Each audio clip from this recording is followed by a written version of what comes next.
May bahagi ba nung SONA kanina na narinig mo, no? That you felt could have been stronger or better developed, no? Rhythm-wise, idea-wise, na mas may impact pa yung mensahe. Nako, maiksi yung oras natin, Bayaw Lord. Kasi, I think wala namang tutulig sa akin kung sabihin ko na hindi particularly memorable yung Sona kanina.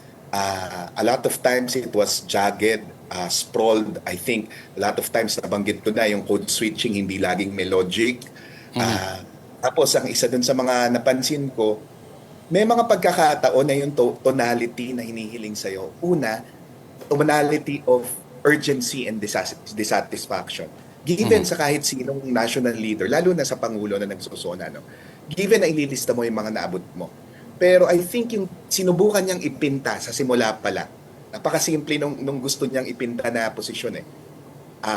Kaibigan ka pamilya, hindi yan ang kakampi ko. Kayo ang kakampi ko. And then even the curation, Lord, no? Yung curation ng mga pinili niyang achievements, oriented toward the common folk. Pamasahe, lalo na sa simula, no? All of these, yung mga pantalan, ganyan, sa magsasaka doon, ano? But, gets, merong mga achievements, but you would have wanted, or if the intent was to position oneself as on the side of the people, you would have wanted a tonality of some more dissatisfaction and urgency. Yun yung hinikiling sa ganitong klaseng mga talumpati na parang hindi pa sapat yan. Alam ko nagawa natin to pero wala ako dito para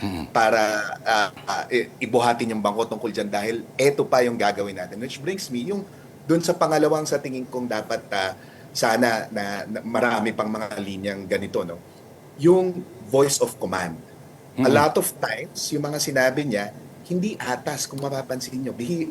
Wala akong narinig na tumatak sa akin na gawin mo to, gawin mo yan, gawin mo yon. It was, yung mga pinakamalakas na applause line kanina was really legislative.